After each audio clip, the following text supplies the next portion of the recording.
بسم اللہ الرحمن الرحیم۔ السلام علیکم دوستو 20ویں صدی ختم ہونے کو تھی۔ اس صدی نے دنیا پر انمٹ نقوش چھوڑے۔ تاریخ عالم نے پہلی بار عالمی جنگوں کا سامنا کیا اور جدیدیت کا عالمی مشاہدہ کیا۔ اسی صدی میں خوفناک ہتھیاروں نے زمین کے سینے کو چیرنا شروع کیا۔ یہ صدی جہاں دنیا کی ہولناکیوں اور مصائب کی چشمدید گواہ تھی، وہیں یہ صدی وفا و ہجر کی مثال بننے والوں پر رشک کرتی رہی۔ ابھی 20ویں صدی کی کچھ سانسیں باقی تھیں کہ قدرت اسے اپنے کچھ اور شاہکار دکھانا چاہتی تھی۔ یہ مئی 1999 تھا۔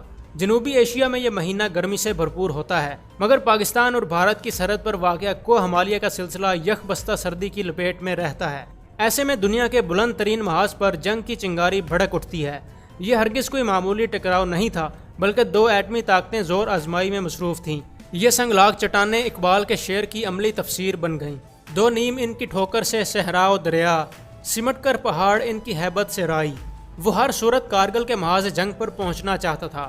اس نے رضاکارانہ طور پر اپنی خدمات پیش کر دیں جو قبول کر لی گئیں۔ اس کی خوشی دیکھنے لائق تھی۔ والدین اس کا صحرا سجانا چاہتے تھے، مگر وہ محاذ جنگ کی طرف لپک رہا تھا۔ والد خورشید خان نے رخصت کرتے ہوئے بس اتنا کہا کہ جیتا رہ میرے شیر۔ اسے جس علاقے میں تعینات کیا گیا وہ ہزاروں فٹ بلندی پر واقع ایک برف زار تھا۔ تا حد نگاہ برف ہی برف تھی۔ یہاں سبزہ ناپید تھا، سڑکوں کا وجود تو دور کی بات تھی۔ برف کی دویز تہ پر سامان اٹھا کر چلنا آسان نہیں تھا۔ ایک طرف موسم کے تیور تھے کہ گرمی کے مہینے میں یہاں سردی سے برا حال تھا۔ مئی کے مہینے کی شروعات ہوئی کہ کارگل سے سخت لڑائی کی خبریں آنے لگی۔ 17,000 فٹ کی بلندی پر واقع اس محاذ پر دشمن کی زبردست گولہ باری ہو رہی تھی۔ دن بھر بھاری توپ خانے سے پاکستانی پوسٹوں پر گولہ باری کی جاتی اور رات کو بھارتی فوج آگے بڑھنے کی کوشش کرتی۔ 3 مئی کے روز کیپٹن کو افسران نے ریکی کا حکم دیا۔ وہ 3 ساتھیوں سمیت روانہ ہوا اور 2 روز بعد اپنے کمانڈنٹ افیسر کو اپنی کارکردگی بتائی۔ افسران بالا کے حکم پر کیپٹن نے یہاں ایک چوکی قائم کر دی، جہاں سے وہ بھارتی پوسٹوں کو نشانہ بنانے لگے۔ بھارتی فوج کے لیے یہ چوکی وبال جان بن چکی تھی۔ بھارتی فوج نے 13 مئی کو اس چوکی کے مقام پر بھاری توپ خانے سے 5 گھنٹے مسلسل شدید گولہ باری کی۔ اس گولہ باری کے بعد بھارتی فوج کو یقین تھا کہ پاکستانی فوجی اگر زندہ بھی ہوئے تو اب اس چوٹی پر نہیں ہوں گے۔ اس زوم میں انہوں نے ہیلی کاپٹر کے ذریعے کوئی درجن بھر فوجی چوکی کے عین سامنے اتار دیے۔ کیپٹن نے اپنے جوانوں کو مقابلہ کے لیے تیار ہو جانے کا حکم دیا۔ دشمن اپنی موت آپ مرنے آ گیا ہے۔ کیپٹن نے اپنے آپ سے سرگوشی کی۔ وہ سب شدید گولہ باری سے بچنے کے لیے تودوں کے پیچھے چھپے ہوئے تھے۔ بھارتی فوج کے اترتے ہی وہ چوکی پر آ گئے اور ساتھیوں کے ہمراہ دشمن پر فائر کھول دیا۔ آدھے مارے گئے اور باقی فوری طور پر راہ فرار اختیار کر گئے۔ کیپٹن نے فرار ہوتے فوجیوں کو مخاطب کر کے کہا، میں یہاں پر تم لوگوں کی موت کا پروانہ ہوں۔ کیپٹن کی دھاڑ برف پوش چوٹیوں سے ٹکرا کر پوری وادی میں گونج رہی تھی۔ یہ شیر کی دھاڑ تھی جو اس علاقے میں اپنی موجودگی کا پتہ دے رہا تھا۔ کارگل کی چوٹیاں اپنے سینوں پر گولہ باری سہتی رہیں۔ جون کی آخری تاریخیں آن پہنچی۔ کیپٹن کے دل میں جذبات اپنے عروج پر پہنچ چکے تھے۔ کیپٹن نے ایک گشت کے دوران مشکوک نالے میں بھارتی فوج کے کیمپ کا سراغ لگا لیا۔ افسران سے حملے کی اجازت طلب کی جو فوراً مل گئی۔ بھارتی فوج کو منہ توڑ جواب دینے کا وقت آن پہنچا۔ کیپٹن نے چند افراد منتخب کیے۔ کیپٹن نے ہتھیاروں میں 2 بھارتی مشین گنز، 7 دستی بم، 1 RPG، 4 G3 رائفلز اور 1 موٹرولا سیٹ اٹھائے۔ 22 جون کی رات آدھی گزر چکی تھی جب ان سرفروشوں کا یہ قافلہ اپنی منزل کی جانب روانہ ہوا۔ جوانوں نے ایک دوسرے کی طرف دیکھا اور کیپٹن نے نعرہ تکبیر بلند کیا۔ وہ سب 4:30 بجے صبح کے وقت دشمن کے کیمپ کے قریب پہنچ چکے تھے۔ کڑاکے کی سردی سے ہر چیز جمتی ہوئی محسوس ہو رہی تھی، مگر سچے جذبوں اور وطن کی محبت کی گرمی اس سردی کو شکست دے چکی تھی۔ وہ سرفروش تھے، اللہ سے ملنے کی لو میں یہاں آئے تھے۔ کیپٹن نے 2 افراد کے گروپ تشکیل دیے اور 3 گروپس کو بھاری ہتھیاروں کے ساتھ مختلف پوزیشنوں پر تعینات کر دیا۔ جب تک میں نہ کہوں فائر نہیں ہوگا، یہ کہہ کر کیپٹن نے اپنے ساتھ سپاہی عرفان کو لیا اور دشمن کے کیمپ میں اترنے کا فیصلہ کیا۔ کیمپ کے باہر چوکی سب سے پہلے ان کے سامنے آئی۔ اندر 2 فوجی ساری رات فائرنگ کے بعد سو رہے تھے۔ کیپٹن نے سپاہی عرفان کو اشارہ کیا کہ ان لوگوں کو گلا دبا کر مارنا ہے، کوئی آواز نہ نکلے۔ کیپٹن نے اپنے شکار کو تو ہلنے کا موقع ہی نہ دیا۔ دوسرا فوجی عرفان کی گرفت سے نکل آیا۔ وہ آپس میں الجھ گئے۔ مجبوری میں کیپٹن کو گولی چلانی پڑی۔ گولی چلتے ہی سارا کیمپ بیدار ہو گیا۔ پاکستانی سینا آ گئی۔ کسی فوجی نے آواز لگائی۔ اتنے میں بھارتی فوج کے کیمپ سے آنے والی گولی عرفان کو آن لگی۔ عرفان زخمی ہو کر گر پڑا۔ اب دونوں طرف سے بارود کی بارش ہو رہی تھی۔ فائرنگ تھمی تو وہ عرفان کو لینے آئے۔ عرفان کے جسم سے خون بہہ چکا تھا۔ اس نے کیپٹن کی طرف دیکھا۔ سر آپ میری فکر نہ کریں، میرا وقت آ چکا ہے۔ عرفان نے بلند آواز میں کلمہ طیبہ پڑھا اور جان اس کے سپرد کر دی جس کی تھی۔ اس دوران بھاری توپ خانے اور جنگی طیاروں نے بمباری کا آغاز کر دیا۔ عرفان کو تودے کے پیچھے لٹایا اور خود کیمپ سے پیچھے ہٹنے لگے۔ بمباری تھمی تو دوبارہ سپاہی عرفان کے مقدس جسد خاکی کو اٹھانے آئے۔ بھارتی فوج عرفان کو لے جا چکی تھی، وہ اپنی پوزیشن پر واپس آ گئے۔ کیپٹن اپنی وردی پر لگے عرفان کے خون کو بار بار چھو کر دیکھتا رہا۔ اسے عرفان کی کامیابی پر رشک آ رہا تھا۔ جون گزر گیا، جولائی آ چکا تھا، آغاز ہی ہنگاموں سے بھرپور تھا۔ 4 جولائی 1999 کو کیپٹن کو ٹائیگر ہل جانے کا حکم ہوا۔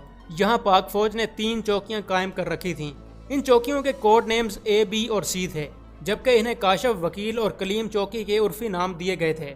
دشمن A اور B چوکی کے درمیان گھسنے میں کامیاب ہو گیا۔ افسر نے کیپٹن کو بریف کیا، سر، میں جان پر کھیل کر دشمن کو یہاں سے جانے پر مجبور کر دوں گا، کوئی شک؟ افسر نے بریفنگ کے اختتام پر پوچھا۔ نو سر۔ کیپٹن کا رواں ذوق شہادت سے لبریز ہو چکا تھا۔ کیپٹن نے علاقے میں پہنچ کر صورتحال کا جائزہ لیا۔ کیپٹن نے الگ صبح حملہ کرنے کا فیصلہ کیا۔ اگلی صبح کیپٹن عمار بھی ٹیم کا حصہ بن چکے تھے۔ کمپنی کے سارے جوان آج کچھ کر گزرنا چاہتے تھے۔ بھارتی فوج ٹائیگر ہل کی پوزیشن ہر صورت حاصل کرنا چاہتی تھی۔ کیپٹن نے حملے کا آغاز کر دیا۔ پہلے ہی حملے میں 4 بھارتی زخمی ہونے کے بعد باقی فوجی بھاگ نکلے۔ کیپٹن نے صورتحال پر کنٹرول کرتے ہی آگے جا کر میجر ہاشم سے ملے اور درپیش حالات پر ابھی بات شروع ہی کی تھی کہ دشمن کی 8 سکھ ریجمنٹ نے بھرپور حملہ کر دیا۔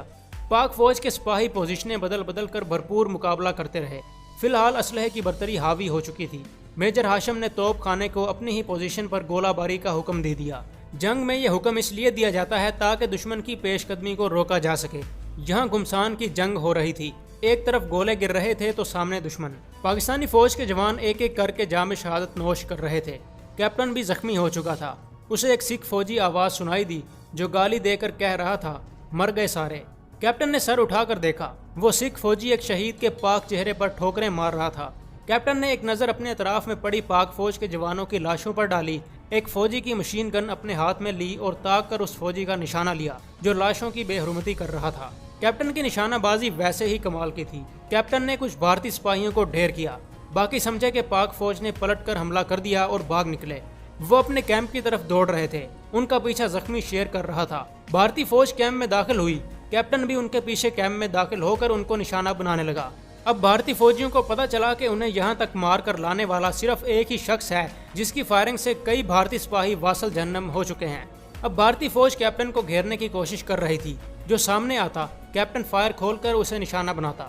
یہ اعصاب شکن لمحات تھے۔ اب وہ لمحہ بھی آ گیا جب کیپٹن کی مشین گن کا میگزین خالی ہو چکا تھا۔ اتنے میں بھارتی فوج کا کمانڈنٹ آفیسر نکل کر باہر آیا۔ بھارتی فوج کے 50 کے قریب سپاہیوں نے کیپٹن کے ارد گرد گھیرا ڈال لیا۔ کمانڈنگ آفیسر نے کیپٹن کو ہتھیار ڈالنے کی وارننگ دی۔ کیپٹن کہاں ہتھیار ڈالنے والا تھا؟ اس نے اپنے قریب کھڑے CO کے سر پر بندوق کا بٹ مارا۔ افسر نے فائر کا حکم دیا۔ دشمن فوجیوں کی بندوقوں کے دہانے کھل گئے۔ پگھلا ہوا سیسا کیپٹن کے سینے میں اتر رہا تھا۔ اس قدر زخمی ہو جانے کے بعد بھی کیپٹن کی کوشش تھی کہ کسی طرح CO کو ایک بار پھر نشانہ بنائے۔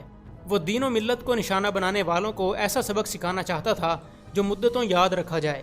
کچھ اور گولیاں کیپٹن کے جسم سے پار ہوئیں تو اس کی پیش قدمی رک گئی۔ شہادت کی منزل آ چکی تھی۔ بیٹا، کبھی شہادت کا وقت آئے تو دشمن کے سامنے سر اور سینہ نہ جھکنے دینا۔ اس کے ذہن کے دریچوں میں خان گلاب کی ہدایت گونجی اور وہ ایک جھٹکے سے گھٹنوں کے بل بیٹھ گیا اور ہاتھ میں تھامی مشین گن کا سہارا لیا۔ یا اللہ، تیرا شکر ہے، لا الہ الا اللہ محمد الرسول اللہ۔ کیپٹن کے جسد خاکی نے آخری ہچکی لی اور اسی طرح بیٹھے بیٹھے جان اللہ کے سپرد کر دی۔ اس کا سر مشین گن کے ساتھ لگا ہوا تھا۔ بھارتی فوج کے جوان اور کمانڈنگ افسر حیرت کی تصویر بنے کھڑے تھے۔ اچانک کچھ سپاہیوں نے آگے بڑھ کر کیپٹن کی لاش کی بے حرمتی کرنا چاہی تو کمانڈنگ آفیسر نے جوانوں کو سختی سے منع کیا، کوئی اس جوان کی لاش کے قریب نہ آئے۔ کمانڈنگ آفیسر آگے بڑھ کر کیپٹن کی لاش کے عین سامنے آن کھڑا ہوا۔ وہ کیپٹن کے چہرے پر تبسم دیکھ کر سحر زدہ ہو گیا۔ بہت ہی جیدار فوجی تھا، اس کی بہادری نے میرا دل جیت لیا۔ اس کی لاش کو عزت و احترام کے ساتھ سری نگر پہنچا دو۔